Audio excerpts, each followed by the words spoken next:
Hi everyone, this is Professor Gardner. I'm not sure how many of you have used discussion boards before. Just in case you haven't, this little video is for you. So right here what you'll see is our home page and the week 11 module. Now this is my view, the instructor view. You can see a couple of assignments that are old that I haven't published, but right here you can see the ones that I have published. Okay, so what I want to do is show you how you can access the discussion board. So I'm going to go into settings and I'm going to move into student view, get a sense of what it is that you're able to see. Remember that if you hit Control F, you can easily find what you're looking for. Control F populates a search box. You can see in the top right corner. I put in week 11 for the module that I was looking for, and you can see it's taken me right there. And of course I scroll and it moves me right back to the top of the screen. Okay, what you see here are lecture pages. Lecture pages are indicated by this icon. The paper clip indicates that it's a file that's been attached. The Modern Vampire is a PDF. I apologize for the quality of the scan. If it is too difficult to read, let me know what parts you're having a difficult time deciphering, and I'll see what I can do. Quizzes are indicated by this rocket-looking icon. And what we're looking for is the discussion board. I will usually post discussion boards at the bottom of the screen. Okay, and those are indicated by these. I guess they're not thought bubbles, but dialogue bubble icons here on the left. Okay. Normally, as I said, though, discussion board will be at the very bottom. And what I can do next time is edit this so it says week 11 discussion board. The topic is making your research personal.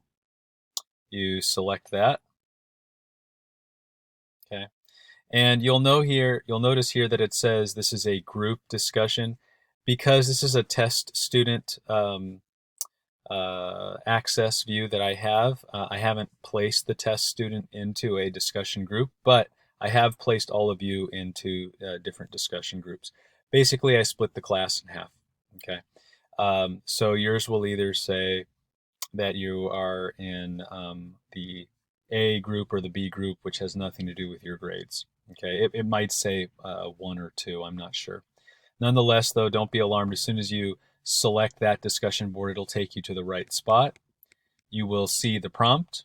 Sometimes I include hyperlinks into the prompt just in case you have somehow missed the thing that you'll need to write about in this discussion board. In this case, make sure to have read the prompt for Essay 3. As you scroll down, you will see first, you'll see the deadlines, which are most important. I'm going to be super consistent.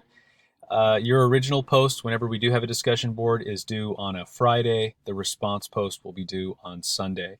Please note, I don't want, under ideal circumstances, right, when this is an online class, the best way to learn is through frequency. Okay. Of course, I'm going to be more flexible given the circumstances. I would say that I would like you to try to post on different days of the week.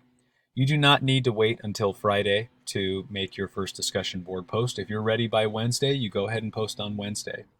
If someone has already posted something, then you can post a reply, but I'd prefer that you not do it also on Wednesday, right? In that scenario. Ideally, you're not posting twice on the same day. But that's a little bit less of a concern right now. I'm focusing more on seeing that you're being active. That's my way of doing attendance, and that you're engaging with the material. Discussion boards allow us to do that together. You'll see some generic discussion board statements here, which is basically saying be kind and respectful. Practice the same kind of assertiveness that we do in class. No aggressiveness, please. It's inappropriate. You will lose points. And that's what the long paragraphs there say. It's important that everyone feels safe, so that way we're free to learn.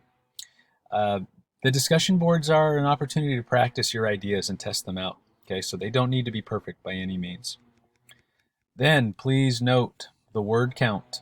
Okay, 100 words for the first post and 75 words for the second post. Okay, please do your best to get to those word count totals.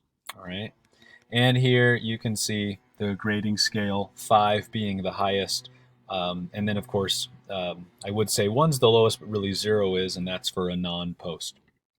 If you provide both posts, they're thoughtful, and they're meeting the word count minimums, and of course they're on topic, then you'll get the full 5 points. All right, so once you've read through all of that and you get comfortable with these things, you'll know to just jump to the reply. Okay, and the reply to this thread is where your post begins. Okay, right, and you would type something in like, well, in my case, this is a test reply to discussion board 11. Okay, you go through, you provide your post, and when you are all done, and you can see the word count is provided right there. It gives you a sense of where you're at. Go ahead and hit post reply. Okay, and there you can see my test student identity, reply, and the time. Okay, the time code is important. You know, as usual, if there is anything that goes wrong, all you have to do is email me and let me know. Okay, if you have any questions about how to post the discussion board, please contact me. I hope this little resource was helpful.